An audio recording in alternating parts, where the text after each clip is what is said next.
Il a l'allure d'un homme d'un autre siècle, avec son costume sur mesure, sa cravate et une broche en forme d'araignée épinglée à son revers. Son esprit évolue dans un monde secret de logique pure où il a forgé une démonstration qui a résolu une énigme cosmique déconcertant les physiciens depuis plus d'un demi-siècle. Pour cet exploit, il fut couronné de la plus haute distinction en mathématiques. Mais qu'advient-il lorsqu'un esprit qui perçoit des motifs parfaits se confronte à la réalité chaotique de la politique humaine? Il a troqué le sanctuaire de la pensée pure contre l'arène publique, convaincu que la logique qui régit les étoiles pourrait également gouverner une cité. Le monde observait pour voir si le génie triompherait ou si la reine le briserait.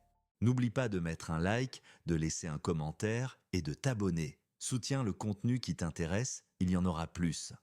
Cédric Villani est né en 1973 à Brive-la-Gaillarde, en France, de parents tous deux professeurs de lettres. Il a grandi dans un foyer qui était un temple de l'écrit. L'air y était imprégné de l'odeur du vieux papier et des livres reliés en cuir. La bande-son de son enfance était le rythme de la poésie et les débats passionnés d'idées philosophiques autour de la table du dîner. Ses parents, Patrice Villani et Jacqueline Lavabre, étaient des maîtres du langage, des gens qui voyaient le monde à travers le prisme du récit, de la métaphore et de l'expression humaine. Dans ce monde vibrant des arts et des lettres, leur fils était une anomalie, une discrète déviation du code génétique familial. Pendant que sa famille explorait les paysages des romans, le jeune Cédric découvrait un univers bien à lui, un univers caché à la vue de tous. Il le trouva dans l'architecture précise d'un échiquier, dans le déroulement logique d'un casse-tête et surtout dans la beauté brute et irréfutable des nombres. Ses parents l'observaient avec un mélange de curiosité et d'une tendre perplexité. Ils pouvaient être plongés dans une discussion sur Proust ou Baudelaire pour finalement lever les yeux et voir leur jeune fils complètement absorbé, non pas dans un livre de contes, mais dans un dense manuel de mathématiques destiné à des élèves de 2 fois son âge. Il ne se contentait pas de le lire, il l'habitait, son esprit traçant les lignes de logique élégantes et invisibles qui reliaient une idée à la suivante. Pour Cédric, ce n'était pas un rejet du monde de sa famille, mais la découverte d'une autre forme de poésie. Il trouva dans les mathématiques un refuge secret, un lieu où les ambiguïtés chaotiques du langage humain s'effaçaient, remplacé par un système d'une clarté et d'une vérité parfaite. Il l'a un jour décrit comme un voyage dans un monde étrange, merveilleux et caché. Ce monde avait son propre langage, sa propre grammaire et ses propres paysages à couper le souffle. C'était un endroit où il pouvait construire des structures de pensée entières, des châteaux de logique à la fois beaux et indestructibles. Cette fascination devint bientôt une obsession, un puissant courant l'entraînant loin des rivages du familier. Son talent était indéniable et d'une puissance saisissante. Il dévorait les mathématiques avec un appétit insatiable, dépassant rapidement ses professeurs. Le programme scolaire standard devint un simple point de départ, une série de contreforts qu'il gravissait avant le petit déjeuner, les yeux déjà fixés sur les sommets vertigineux au-delà. Ses parents, reconnaissant que l'esprit de leur fils fonctionnait sur une fréquence différente, lui apportèrent leur soutien inconditionnel. Ils nourrirent son génie unique, même s'il n'en comprenait pas entièrement le langage.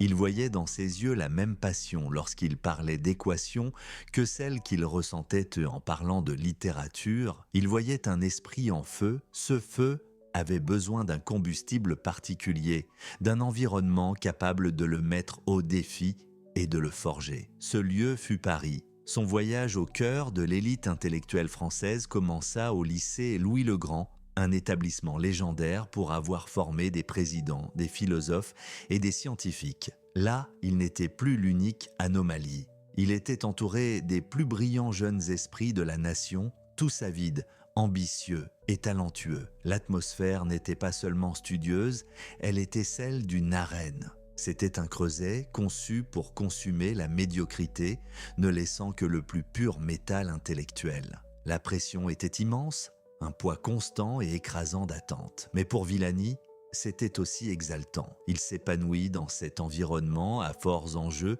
où chaque idée était un défi et chaque salle de classe un champ de bataille pour les esprits. Il n'apprenait plus seulement les mathématiques, il apprenait à les manier comme une arme et un outil, aiguisant ses arguments sur la pierre à aiguiser de ses brillants camarades.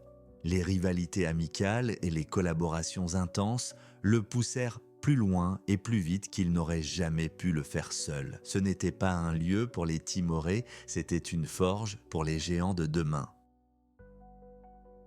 L'étape logique suivante était la plus prestigieuse de toutes, l'École normale supérieure, ou ENS. Entrer à l'ENS est, pour un intellectuel français, semblable à une ordination. C'est le saint des saints de la pensée française, un lieu qui, depuis des siècles, façonne le destin scientifique et culturel du pays. Là, la compétition était encore plus féroce, les exigences encore plus impitoyables. Villani nageait désormais dans les eaux les plus profondes de la vie intellectuelle, entouré de futurs médaillés Fields, lauréats du prix Nobel et dirigeants d'industrie. L'air lui-même semblait crépiter d'énergie intellectuelle. C'est à l'ENS que son parcours commença à se cristalliser. Sous la direction de ses professeurs, le vaste territoire inexploré des mathématiques modernes commença à se transformer en continent d'intérêt spécifique. Il se sentit attiré par les domaines les plus ardus, ceux qui se situaient à l'intersection complexe de l'ordre et du chaos. Il devint fasciné par les problèmes qui décrivaient le monde réel dans toute sa complexité magnifique et imprévisible. Il regarda vers l'horizon et vit les montagnes qu'il savait devoir un jour gravir. Ce n'étaient pas de simples énigmes abstraites, c'étaient les moteurs mathématiques qui faisaient tourner l'univers. Il fut captivé par l'idée des équations aux dérivées partielles, ces formules complexes qui décrivent comment des choses comme la chaleur, le son et les fluides changent et s'écoulent dans le temps. Elles étaient le langage des vagues s'écrasant sur un rivage, du vent soufflant à travers une forêt, de la chaleur rayonnant d'une étoile. Le domaine de la mécanique statistique était encore plus séduisant. C'était le défi ultime. Comment comprendre le comportement d'un système composé de milliards et de milliards de parties en interaction, comme les molécules d'un gaz dans une pièce ou le plasma au cœur du Soleil? On ne pourrait jamais suivre chaque particule individuellement. C'était impossible. Le but était de trouver les lois statistiques cachées qui gouvernaient l'essaim chaotique tout entier, de trouver la musique prévisible dans le bruit apparemment aléatoire. Il constituait son arsenal, apprenant les langages dont il aurait besoin pour explorer ces nouveaux mondes. Les fondations étaient posées pour une carrière qui allait se colleter à la nature fondamentale des systèmes physiques. Il n'était plus seulement un étudiant brillant doué pour les chiffres. Il devenait un physicien mathématicien, un traducteur entre le monde abstrait de la logique pure et la réalité tangible et chaotique du cosmos. Mais prouver son génie dans les couloirs du monde universitaire était une chose. Pour laisser une véritable empreinte, Villani allait devoir choisir un problème, un monstre qui avait dévoré l'esprit des mathématiciens pendant des décennies. Pour son doctorat, Cédric Villani fut placé sous la direction d'un titan du monde mathématique, le médaillé Fields Pierre-Louis Lyons. Ce ne fut pas une introduction en douceur, mais une plongée immédiate dans le grand bain de la physique mathématique. Villani fut attiré par un domaine qui semblait défier l'intuition, un royaume de chaos magnifique et terrifiant connu sous le nom de mécanique statistique. Il devint obsédé par la question fondamentale qui hante les physiciens. Comment l'ordre émerge-t-il d'un monde au caractère aléatoire quasi infini? C'est un problème que l'on peut observer partout, de la vapeur s'élevant d'une tasse de café aux nuages tourbillonnant d'une lointaine nébuleuse. Imaginez une simple boîte remplie de gaz. À l'intérieur se trouvent des milliards et des milliards de particules, chacune étant une minuscule balle ricochant sur les parois et sur ses voisines à des vitesses incroyables. Leurs trajectoires sont imprévisibles, leurs interactions chaotiques. Essayer de suivre une seule particule est impossible, une tâche vaine. Pourtant, d'une manière ou d'une autre, De cette anarchie microscopique émergent des propriétés prévisibles. On peut mesurer la température du gaz, sa pression, son volume. Ce sont des comportements stables, à grande échelle nés d'un fondement totalement chaotique. Le défi central du travail de Villani était de construire les ponts mathématiques qui relient ces deux mondes, celui de la particule unique et frénétique et celui de l'ensemble calme et prévisible. L'outil principal pour naviguer dans ce chaos était une équation forgée au XIXe siècle par Ludwig Boltzmann. L'équation de Boltzmann n'est pas une simple formule. C'est un monstre, une œuvre mathématique complexe et magnifique qui sert de livre de règles à la tempête. Elle ne vous dit pas où ira une particule donnée. Au lieu de cela, elle décrit la probabilité de l'évolution du système tout entier, du nuage entier de particules. Au fil du temps, pendant plus d'un siècle, cette équation fut la meilleure description dont disposaient les physiciens, mais ses secrets les plus profonds étaient verrouillés derrière des portes d'une immense difficulté mathématique. Sous la direction de Lyon, la mission de Villani était de forger les clés. Il ne résolvait pas seulement une énigme, il tentait de donner une certitude mathématique au processus même par lequel le chaos cède la place à l'ordre. C'était une guerre solitaire et abstraite, menée non pas avec du matériel mais avec la pensée pure. Il est difficile d'exagérer la difficulté de ces problèmes. Ils sont comme des montagnes de verre où chaque prise est précaire et le sommet perdu dans les nuages. Villani passa des années immergé dans ce monde, luttant avec des équations qui décrivaient la danse statistique d'innombrables particules invisibles. Il cherchait un nouveau langage, une nouvelle perspective qui pourrait simplifier ce qui semblait impossible. Il avait besoin d'une arme assez tranchante pour fendre la complexité, et il la trouva dans un recoin surprenant des mathématiques, un domaine au nom faussement simple, le transport optimal. La théorie du transport optimal est aussi élégante que puissante. Pour la comprendre, imaginez que vous ayez un énorme tas de sable dans un désert et que, 30 mètres plus loin, vous vouliez construire un château de sable élaboré. La question est simple.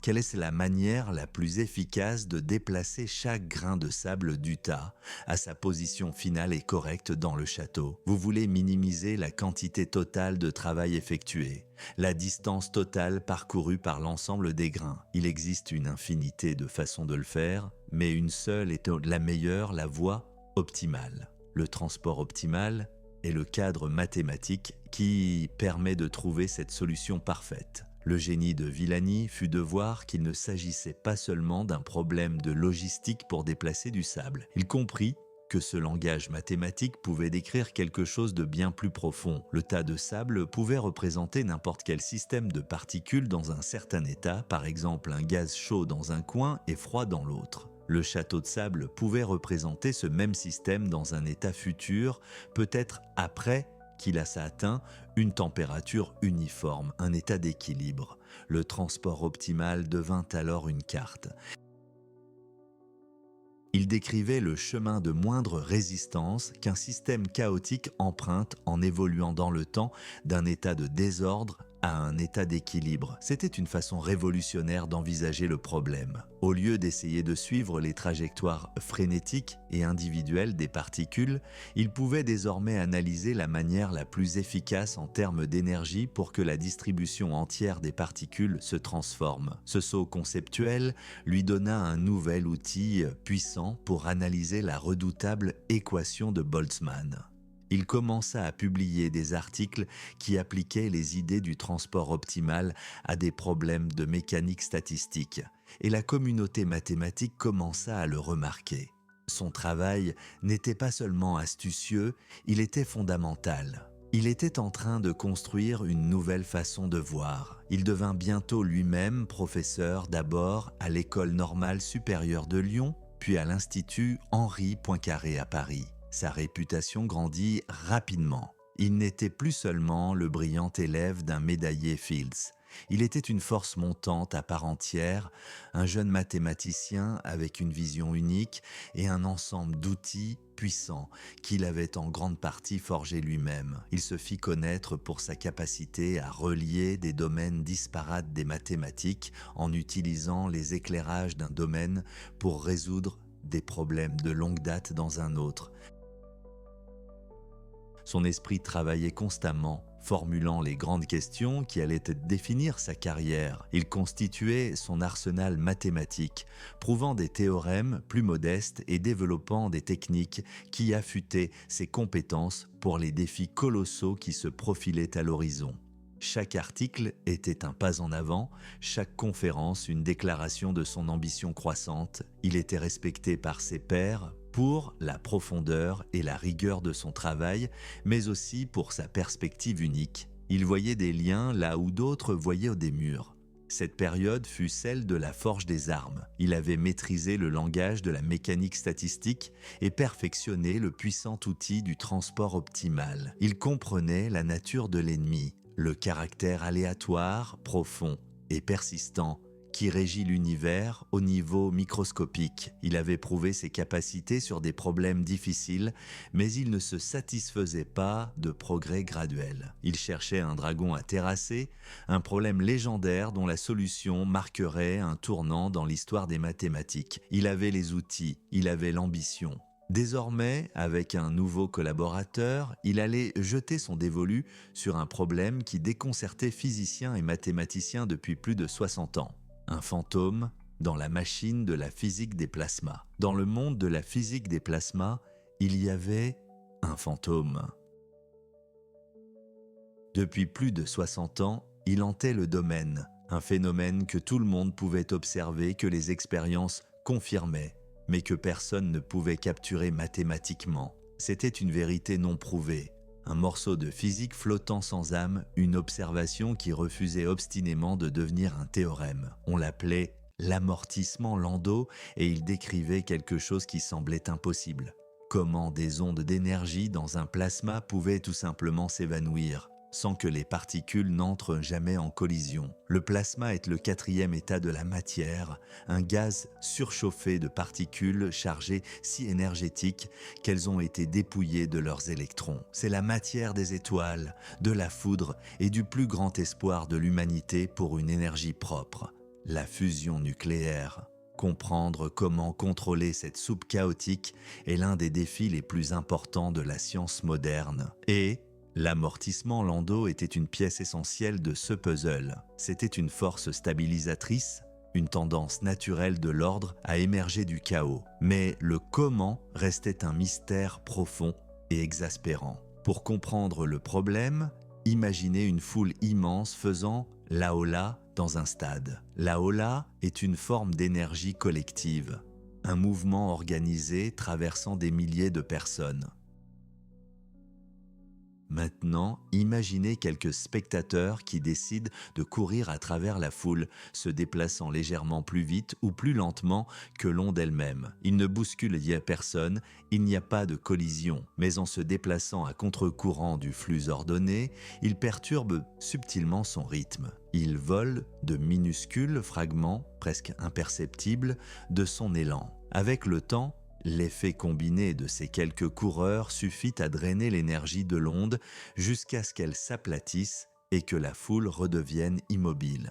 C'est cela, l'amortissement Landau. Les ondes dans un plasma s'atténuent à cause de ces interactions et non de collisions. La question qui avait déconcerté les plus grands esprits pendant des décennies était comment le prouver avec la certitude absolue des mathématiques. Tel fut le dragon que Cédric Villani choisit de terrasser. Mais il ne l'affronterait pas seul. Son collaborateur était Clément Mouhot, un autre jeune et brillant mathématicien français. Ensemble, ils se lancèrent dans un voyage dans les étendues sauvages et abstraites de l'équation de Boltzmann, une quête relatée dans le livre de Villani, Théorème vivant. Leur collaboration ne fut pas un échange d'idées calmes et ordonnées, ce fut une tempête intellectuelle intense et dévorante. Leur bureau devint un sanctuaire et une prison, ses murs disparaissant peu à peu sous une vaste tapisserie d'équations de symboles et de diagrammes. Les jours se fondaient dans les nuits. Ils travaillaient pendant des heures en silence, chacun perdu dans son propre coin du problème, avant de se retrouver pour débattre, se défier, démolir le raisonnement de l'autre dans l'espoir de trouver une faille qui mènerait à une avancée décisive. Ils noircirent des centaines de pages de calcul, poursuivant des pistes prometteuses qui menaient inévitablement à des impasses, les laissant épuisés et démoralisés. La complexité pure était écrasante. Ils tentèrent de construire un pont logique parfait entre le monde microscopique des particules individuelles et le monde macroscopique d'un plasma stable qui s'apaise. La pression montait. Il ne s'agissait pas d'un recoin obscur des mathématiques, c'était un problème célèbre et non résolu. L'échec était une possibilité très publique. Il y eut des périodes de profond désespoir, des moments où le problème ressemblait à une forteresse sans porte, aux murs infiniment hauts. Il quittait le bureau tard dans la nuit, l'esprit bourdonnant de formules, incapable de dormir, hanté par le fantôme qu'il pourchassait. Il remettait en question leurs méthodes, leurs hypothèses et même leurs propres capacités. Le problème était-il simplement hors de leur portée ? Avaient-ils gâché des mois, voire des années, de leur vie sur une tâche impossible ? Puis, au plus profond de cet hiver intellectuel, une lueur apparut. Elle naquit de la combinaison de leurs connaissances durement acquises sur l'équation de Boltzmann et de la maîtrise du transport optimal par Villani. L'idée était d'envisager le problème d'une nouvelle manière, de trouver un nouveau type de distance mathématique qui pourrait mesurer comment le système s'aplanissait de lui-même au fil du temps. C'était une idée fragile, contre-intuitive, mais c'était la première nouvelle piste qu'ils avaient trouvée depuis des mois. Cette étincelle déclencha un dernier assaut fébrile. Les dernières semaines de leur travail furent un enchaînement confus de nuits blanches et de journées alimentées par l'adrénaline. Ils communiquaient par un jargon rapide d'équations et de fragments de pensée, leurs deux esprits semblant fusionner en un seul. Ils étaient sur le point de réaliser quelque chose de monumental, un sentiment de découverte imminente qui est la drogue la plus rare et la plus addictive pour un scientifique. Ils savaient qu'ils étaient proches, que les dernières pièces du puzzle étaient sur la table, n'attendant plus qu'à être assemblées dans le bon ordre. L'avancée décisive, quand elle arriva, ne fut pas un unique coup de tonnerre, mais une cascade de révélations. Une dernière astuce mathématique élégante, la prise de conscience soudaine de la façon dont deux parties distinctes de leur preuve pouvaient se connecter. Et soudain, toute la structure logique se mit en place. À cet instant, le fantôme vieux de 60 ans fut capturé. Les équations sur le mur n'étaient de plus le témoignage de leur lutte, mais une carte menant directement à la vérité. Il y eut un profond silence, suivi d'une explosion d'allégresse et de soulagement. Ils l'avaient fait. Ils avaient construit une preuve rigoureuse et magnifique. C'était plus qu'une simple solution, c'était une explication. Comme Villani le dirait plus tard, une bonne preuve est une preuve qui vous rend plus sage. Ils n'avaient pas seulement montré que l'amortissement Landau se produisait, ils avaient révélé la profonde mécanique mathématique expliquant pourquoi il devait se produire. C'était un triomphe de la raison pure, une victoire de la persévérance et de la collaboration créative sur l'un des secrets les plus subtils de la nature. Ils avaient terrassé le dragon. La preuve fut rédigée, vérifiée et publiée, envoyant des ondes de choc à travers les mondes des mathématiques et de la physique. Désormais, le monde des mathématiques s'apprêtait à décerner sa plus haute distinction à l'homme à la broche araignée. À l'été 2010, un appel téléphonique brisa le rythme tranquille et académique de la vie de Cédric Villani. L'appel provenait de l'Union mathématique internationale et la nouvelle qu'il apportait était la plus grande distinction qu'un mathématicien puisse recevoir. Il avait été choisi comme lauréat de la médaille Fields. Ce n'était pas seulement une récompense, c'était une consécration. Dans le monde des nombres, la médaille Fields est l'équivalent d'un prix Nobel, avec deux distinctions cruciales. Elle n'est décernée que tous les 4 ans et uniquement à des mathématiciens de moins de 40 ans. C'est un prix qui récompense non seulement l'accomplissement d'une vie, mais aussi la promesse d'un avenir qui remodèlera le domaine. La cérémonie officielle eut lieu à Hyderabad en Inde lors du Congrès international des mathématiciens. C'était à des lieux du tableau noir solitaire et des piles silencieuses de la bibliothèque. Ici, Villani se tenait sur une scène mondiale, une figure au statut quasi mythique parmi ses pairs. Lorsqu'il accepta la médaille en or massif, son poids, dans sa main, était plus que physique. C'était le poids de l'histoire, d'une lignée remontant aux plus grands esprits du siècle. C'était la validation ultime de l'obsession de sa vie, le couronnement public d'un roi dans le royaume secret des mathématiques. Son travail sur l'amortissement Landau et l'équation de Boltzmann fut cité comme un accomplissement monumental, une fusion parfaite entre la physique et les mathématiques pures. Dans son discours d'acceptation, Villani parla de la beauté et de la difficulté de son art, des longs tunnels obscurs de la recherche qui sont parfois illuminés par un éclair de génie soudain et brillant. Pour lui, résoudre un grand problème était tout. Il fit une remarque célèbre sur cet esprit de compétition déclarant « La gloire, c'est d'être le premier ». Être le second, c'est être le premier des perdants.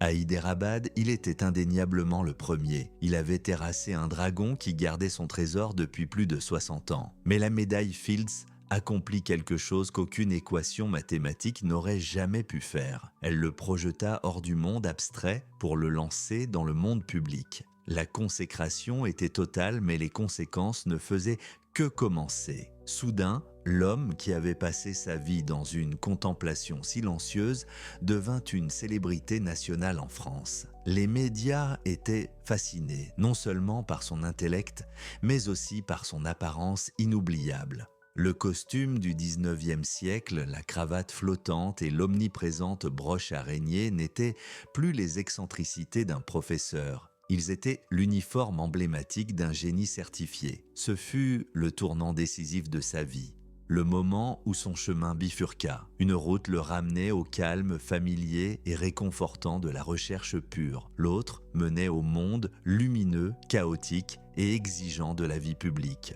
Villani, à la surprise de beaucoup, choisit d'emprunter les deux. Il commença à recevoir un flot d'invitations qui n'avaient rien à voir avec des conférences universitaires. On lui demanda d'apparaître dans des talk-shows télévisés, de donner des conférences dans des auditoriums bondés de non-mathématiciens, d'écrire des livres pour un large public.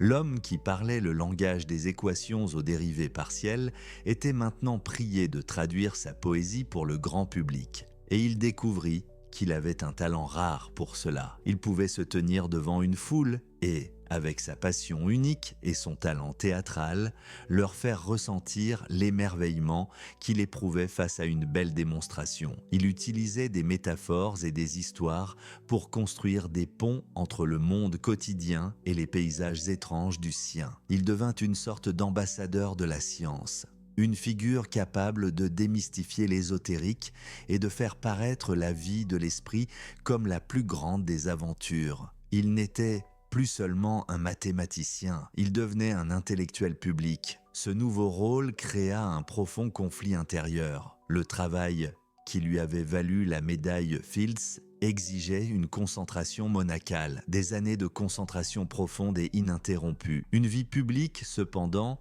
est une vie d'interruption, d'interviews, de voyages et de communication constante. Il jonglait désormais avec deux identités, le penseur solitaire, aux prises avec les problèmes les plus abstraits de l'univers, et l'artiste public, répondant à la curiosité du monde. La première identité cherchait la vérité dans le silence. La seconde cherchait à la partager sous les feux des projecteurs. Ce changement ne fut pas une distraction de son travail, mais une expansion de sa mission. Il commença à voir que sa capacité à communiquer était un outil aussi puissant que n'importe quelle formule mathématique. Il pouvait inspirer une nouvelle génération de scientifiques et de penseurs. Il pouvait influencer le débat public sur l'importance de la recherche et de l'éducation. L'esprit logique, qui avait démêlé le chaos de la physique des plasmas, voyait maintenant les systèmes chaotiques de la société. Et il commença à se demander s'il ne pouvait pas ou y a appliquer également sa façon de penser. Il écrivit un livre à succès, Théorème vivant, qui n'était pas un manuel, mais un mémoire personnel et captivant sur la bataille intellectuelle pour prouver l'amortissement de Landau.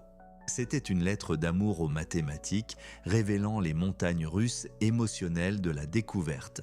La frustration, le désespoir, la collaboration et l'extase sublime finale de la percée. Le livre le rendit encore plus célèbre, consolidant son image de visage amical et accessible d'un domaine notoirement difficile. La tour d'ivoire, autrefois son sanctuaire, semblait maintenant trop petite. Il avait atteint le sommet absolu du monde mathématique. Il avait prouvé son génie à ses pairs de la manière la plus définitive possible. Mais les applaudissements du monde entier étaient enivrants et les problèmes de ce monde l'appelaient. Il avait passé sa vie à résoudre des équations écrites sur du papier. Maintenant, il était attiré par les équations complexes et non écrites de la société humaine.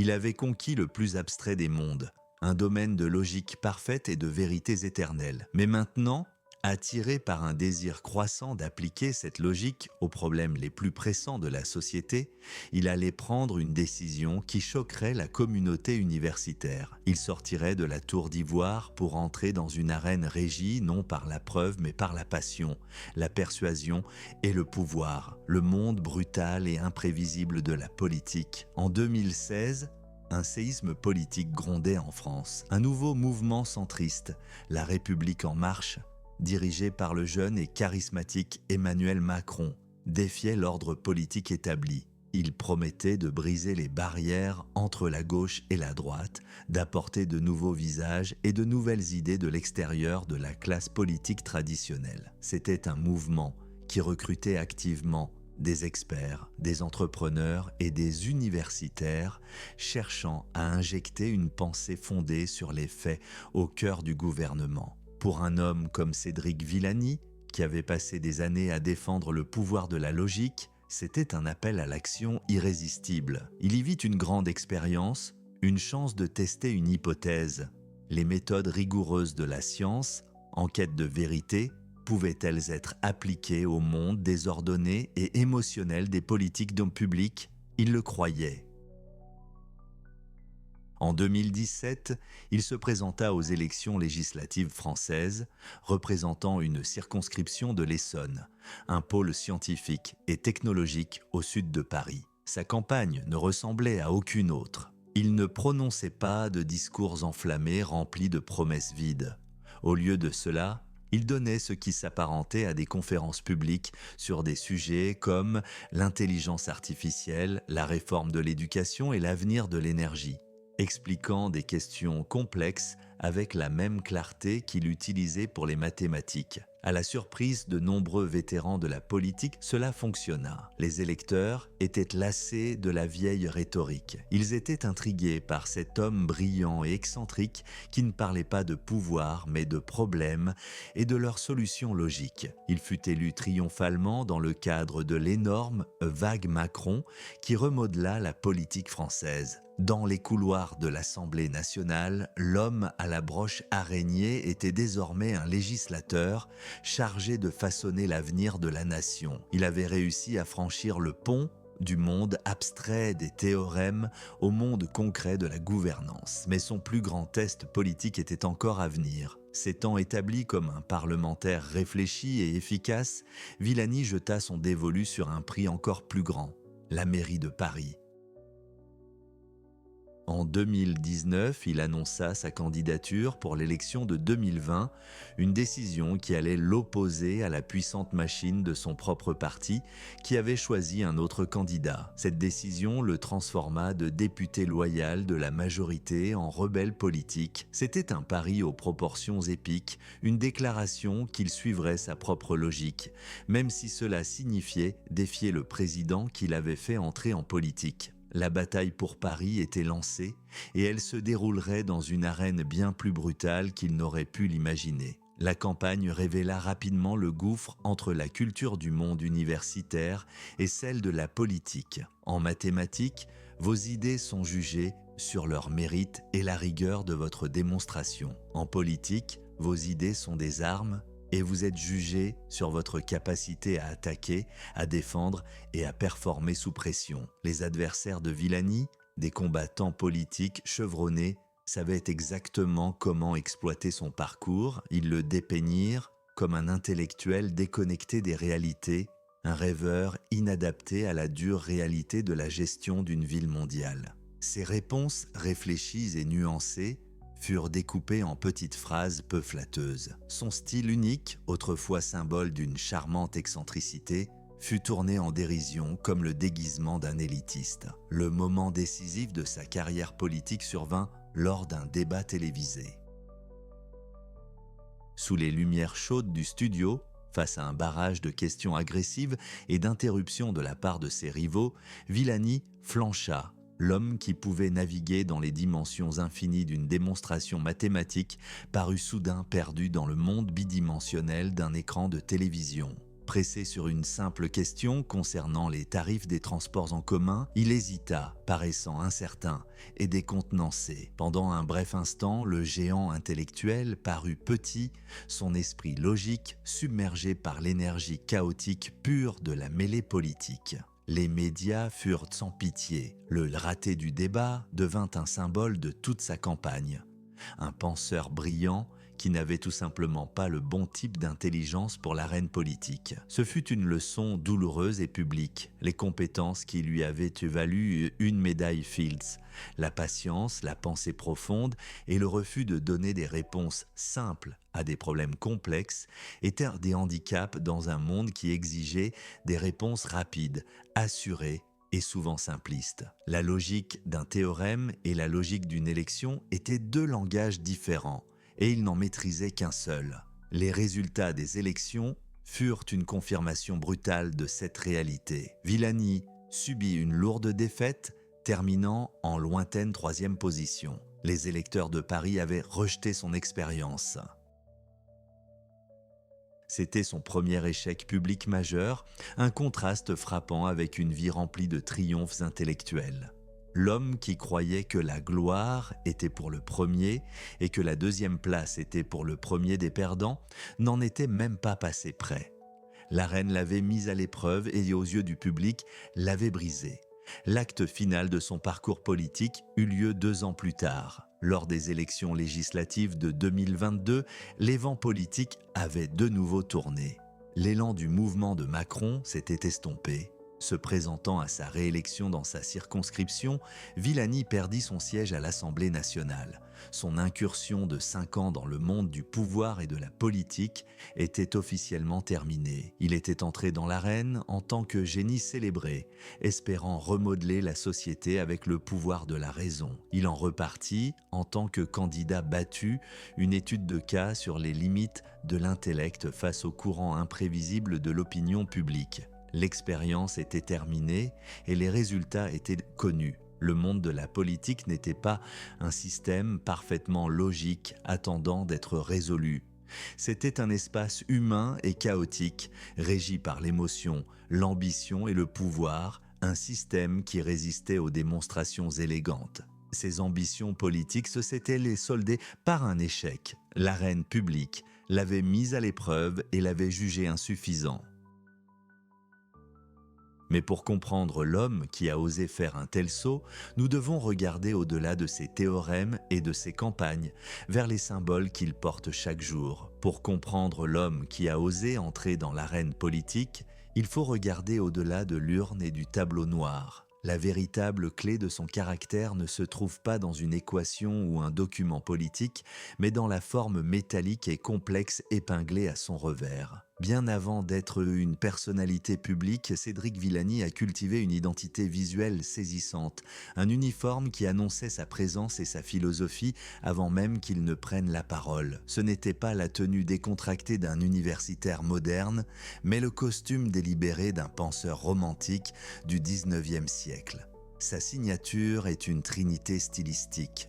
Un costume 3 pièces, sur mesure, une élégante cravate appelée lavalière et toujours la broche araignée. Ce n'est pas une simple excentricité, mais une armure soigneusement construite pour une vie de l'esprit. Villani a expliqué que cet uniforme a un but pratique. Il simplifie ses choix quotidiens, libérant son énergie mentale pour les problèmes complexes qui le consument. Plus important encore, il crée un personnage distinct, une barrière entre sa personne privée et son rôle public. C'est l'uniforme d'un homme qui monte sur scène, que cette scène soit un amphithéâtre, un studio de télévision ou l'Assemblée nationale. C'est une déclaration qu'il est là pour accomplir un acte d'intellect. L'araignée, en particulier, est un symbole profond. Il en possède une collection, chacune étant une petite œuvre d'art. Pour Villani, l'araignée est la mathématicienne suprême du monde naturel. C'est une artiste patiente, tissant méticuleusement une toile d'une complexité géométrique stupéfiante à partir d'un simple fil. C'est une créature souvent incomprise et crainte, pourtant sa création est une merveille d'efficacité et de conception. L'araignée représente le travail solitaire et méticuleux de la construction d'une démonstration mathématique, filant une toile de logique délicate mais puissante qui peut piéger une vérité insaisissable. C'est un symbole du génie incompris, de l'art discret et des structures magnifiques et complexes qui peuvent émerger d'un seul esprit déterminé. Cette profonde conscience de soi s'étendait au-delà de son apparence et jusque dans son service public. Même pendant son mandat politique, sa contribution la plus significative ne fut pas une loi, mais un rapport historique sur l'intelligence artificielle commandé par le gouvernement français en 2018. Ici, Villani le mathématicien fut chargé de tracer la voie pour l'avenir du nouvel outil le plus puissant de l'humanité. Il réunit des experts du monde entier, plongeant dans le chaos éthique et désordonné que les mathématiques pures évitent avec tant d'élégance.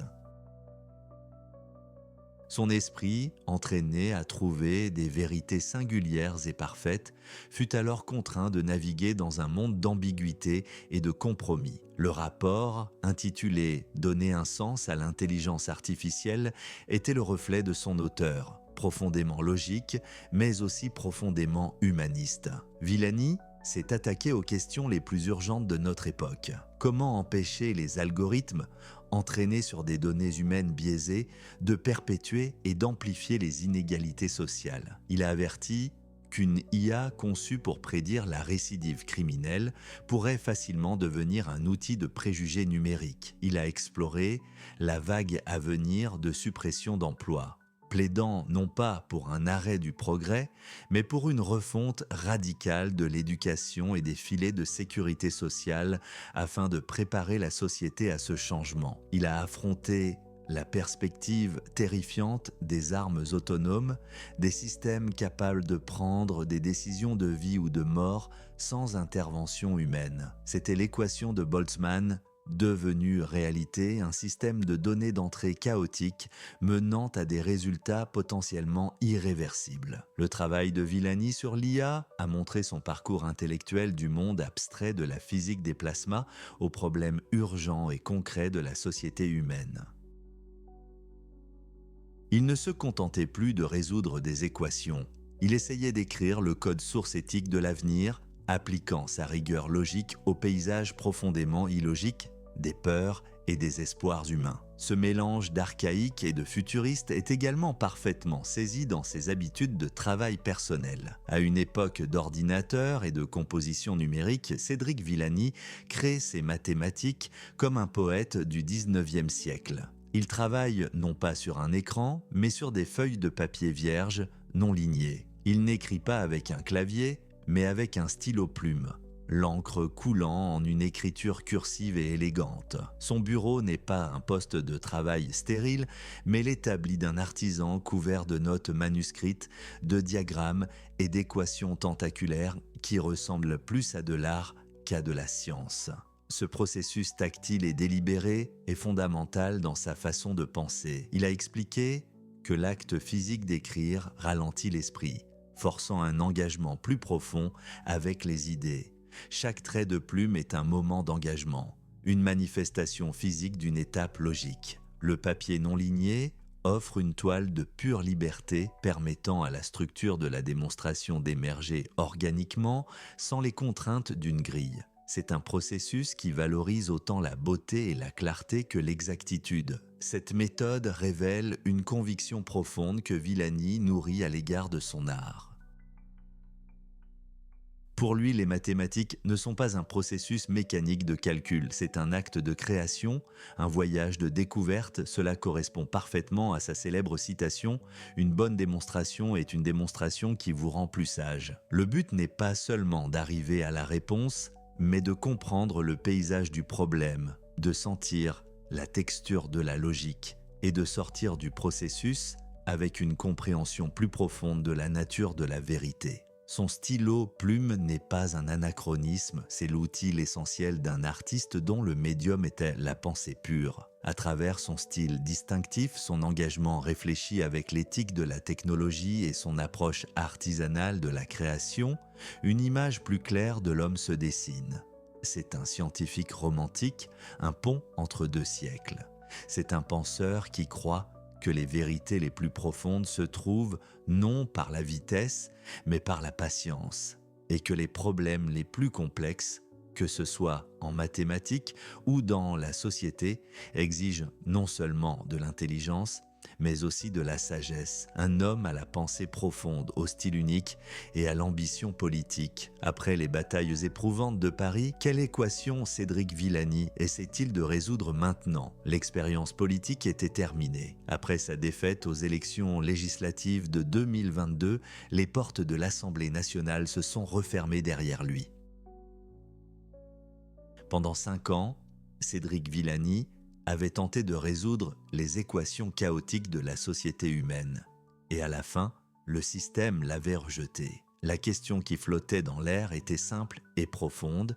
Que se passe-t-il lorsqu'un penseur est contraint de quitter l'arène? Se retire-t-il meurtri et vaincu dans le sanctuaire silencieux de son bureau? Ou commence-t-il à formuler une toute nouvelle équation? Pour Villani, la réponse ne fut pas une retraite, mais un retour. Il a repris ses postes de professeur à plein temps à l'université Claude Bernard Lyon 1 et à l'Institut des hautes études scientifiques, ce centre de recherche d'élite qui est aux mathématiques ce qu'un grand monastère est à la théologie. Les tableaux noirs se sont à nouveau remplis de l'écriture élégante et ésotérique de ses démonstrations. Il est retourné dans le monde des équations aux dérivées partielles et de la physique mathématique, le territoire familier où la vérité est absolue et la beauté se trouve dans la logique. Pourtant, quelque chose avait changé. Il n'était plus seulement un mathématicien. Les années passées dans la vie publique avaient modifié sa trajectoire de façon permanente. Il a continué d'être une voix publique puissante pour la science, peut-être même plus efficace sans les contraintes de la politique de parti. Il parle, écrit et plaide pour la culture scientifique, pour des approches rationnelles du changement climatique et pour le développement éthique de l'intelligence artificielle. Il n'a pas abandonné les problèmes du monde, mais a plutôt changé sa méthode d'engagement. Il a troqué l'instrument contondant de la législation contre l'outil plus aiguisé et plus durable de l'éducation et de l'inspiration. Sa vie après la politique n'est pas un épilogue tranquille, mais un nouveau chapitre explorant une synthèse. Comment une vie de pensée pure peut éclairer une vie au service du public sans être consumée par elle? Pour vraiment saisir l'importance de cette vie de pensée pure, il faut passer de ses luttes politiques au triomphe silencieux de sa plus grande œuvre. Sa démonstration de l'amortissement de Landau n'était pas un simple exercice académique. C'était un unique et parfait coup de pinceau sur une toile d'une ampleur et d'une portée immense. Cette toile est la quête de la fusion nucléaire contrôlée. À l'intérieur d'un réacteur à fusion, comme le projet international Massif ITER en France, les scientifiques tentent de construire une étoile miniature sur Terre. Ils doivent contenir un plasma tourbillonnant et incroyablement chaud, une soupe chaotique de particules à 150 millions de degrés Celsius. La stabilité de ce plasma est le plus grand défi pour faire de l'énergie de fusion une réalité. Le plasma tente constamment de s'échapper, de se refroidir, de se désagréger. L'amortissement Landau, cet effet fantomatique que Villani a démontré, est l'un des mécanismes stabilisateurs propres à la nature. C'est une force subtile qui aide le plasma à s'autoréguler, calmant les vagues d'énergie violente avant qu'elles ne puissent anéantir la réaction. En fournissant un fondement mathématique rigoureux à ce phénomène, Villani a donné aux physiciens une carte plus fiable des forces invisibles en jeu. Son travail ne construit pas le réacteur, mais il affûte les outils de ceux qui le font. C'est une contribution discrète et fondamentale à ce qui pourrait un jour être la source ultime d'énergie propre et quasi illimitée de l'humanité. Tel était le long écho d'une démonstration. C'est une vérité murmurée dans un bureau parisien tranquille qui pourrait un jour aider à alimenter les villes du monde entier. C'est un témoignage du fait que les quêtes les plus abstraites et apparemment inutiles de l'esprit humain peuvent finalement produire les bénéfices les plus pratiques et les plus profonds pour toute l'humanité. Le travail de Villani est une pièce essentielle d'un puzzle assemblé par des milliers de scientifiques sur plusieurs générations. En fin de compte, l'héritage de Cédric Villani sera double, aussi singulier que l'homme lui-même. D'une part, il y a l'héritage immortel du mathématicien. Ses théorèmes sur le transport optimal et la physique des plasmas sont désormais tissés dans la trame du savoir humain.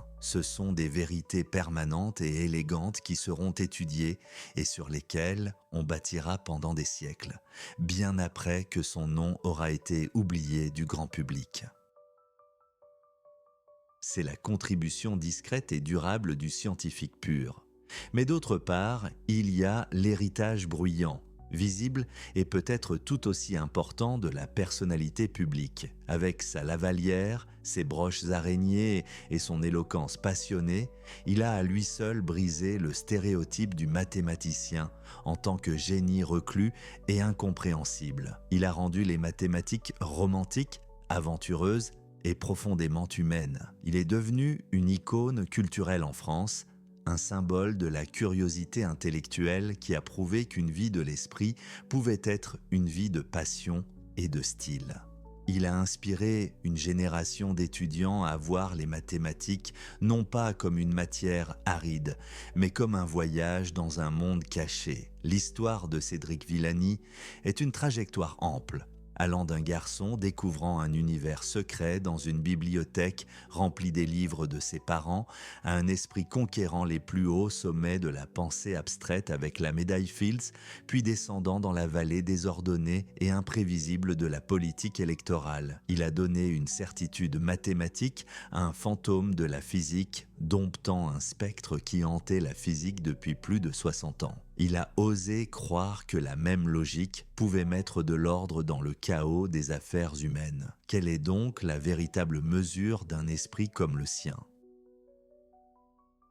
Se trouve-t-elle dans la perfection intemporelle et cristalline d'une démonstration mathématique, un objet de pure raison qui existera pour toujours, ou se trouve-t-elle dans la tentative désordonnée, imparfaite et profondément courageuse d'appliquer cette raison aux équations défaillantes et fragiles de la société, même au prix d'un échec public? Son parcours suggère que la plus grande équation est peut-être celle qui ose contenir les deux variables. La vie de Cédric Villani est un témoignage de la puissance du courage intellectuel. Il nous rappelle que les secrets les plus profonds de l'univers, qu'ils soient cachés au cœur d'une étoile ou au cœur d'une ville, ne se révèlent qu'à ceux qui sont assez patients, persévérants et courageux pour chercher les motifs cachés. Il nous enseigne que parfois, pour comprendre le monde, il faut être prêt à inventer un nouveau langage pour le décrire.